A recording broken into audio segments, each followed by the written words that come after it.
Yesterday, the ANC released a statement strongly criticising, you could say lambasting, the former Finance Minister Trevor Manuel. They said that he had been quoted as saying there had been 3 wasted decades during a webinar that was heard last week. Manuel since denied saying this, saying he was misquoted.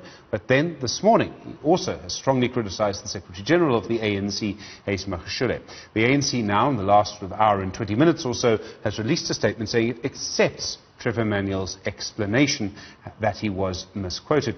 News 24, which ran the original story, has now posted a report on their website in which I think they're sticking to their guns. You'll have to read it for yourself, but that's my interpretation of what they're saying. They've actually posted the audio of the original meeting, and you'll have to see what they have to say. I'm joined now by the political analyst, Professor Lesiba Teffo.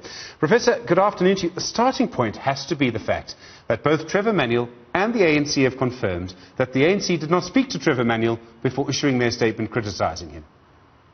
Yes, no.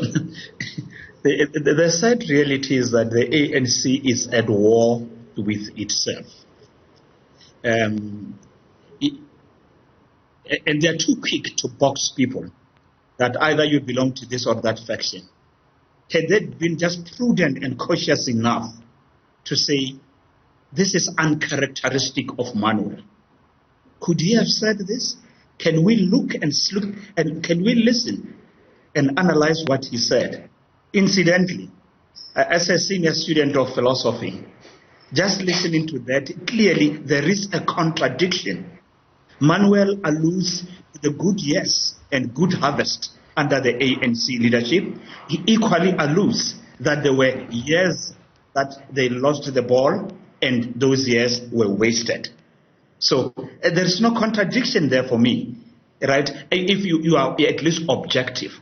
He alludes to the good years and to the bad years. And that's what is coming out.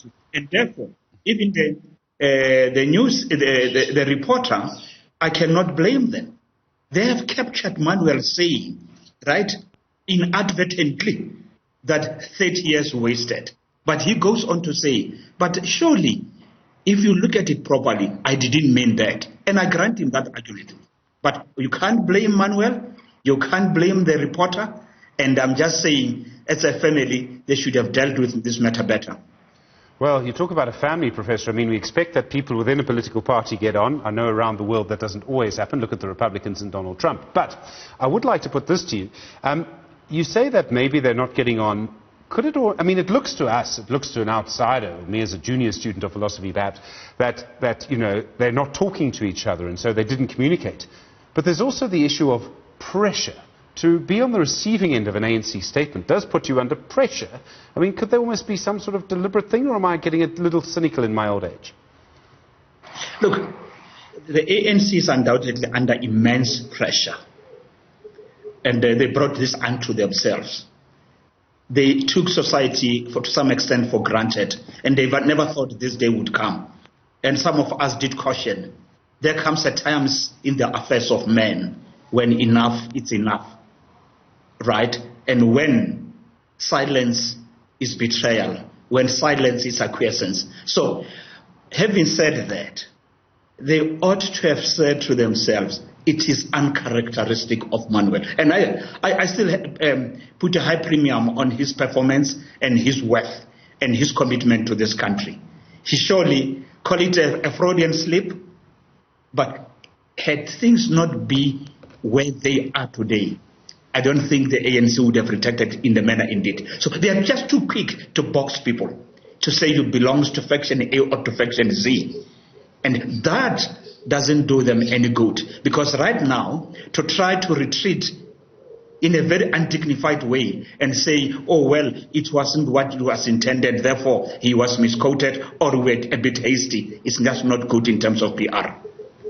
I can't help but wonder if this has actually worked out quite nicely for Trevor Manuel. He's got his statement saying that the ANC accepts his version, but more than that, he did at least 2 interviews this morning. He used the opportunity to have a real go at Ace Magashule, the Secretary-General, and this is the issue that keeps coming back. Magashule's comments that there's nothing wrong with a family member of an ANC leader doing business with the state. And Trevor Manuel, if I've captured the quote correctly, said, and he directed this directly to the Secretary General of the African National Congress. He was very pointed. He said neither himself nor his family nor anyone he knows has done business with the state.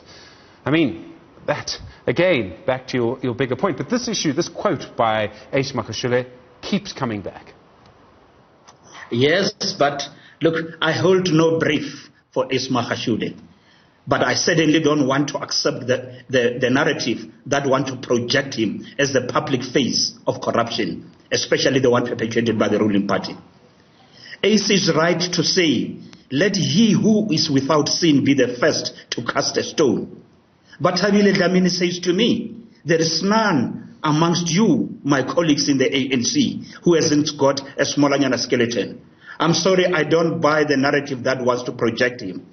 The long time ago, they were advised that this matter of cadre deployment, this matter of doing business with government when you are in government, Chancellor House, tendering, right, bidding for tenders from a government of its own colleagues, of its own deployees, we knew one day it would catch up with them. And indeed, as the saying goes, the chickens have come home to roost.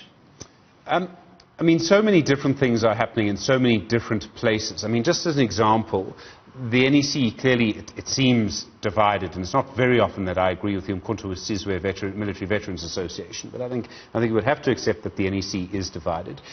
We would also have to accept that sometimes it can't assert its authority. So again, Trevor Manuel referred to, and I presume he was referring to, Andile Lungisa in Nelson Mandela Bay, an ANC councillor convicted of assault, lost an appeal, has appealed again. He was convicted of an assault that actually happened within the council chamber, and the NEC instructed him to step down from the mayoral committee that was chaired at the time by Mongameli Bobani, and Andile Lungisa didn't. So the question then comes, if someone in the ANC is able to remain in the ANC, keep their position in defiance of an NEC instruction, what is the NEC? What is the ANC in that case? Yeah, look, my sympathy goes to the ANC indeed, because they didn't want to listen. They just thought that they have this enormous majority that cannot be chipped into with time. And unfortunately, the reality is that their demise, more than ever before, is imminent. And that's why now they are helter-skelter and trying to hold on to straws.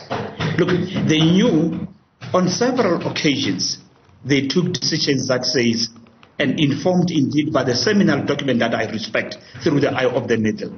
Lo and behold, if you are implicated in rot one way or another, please get out of the way. That was agreed upon in Mangau and in Nazareth.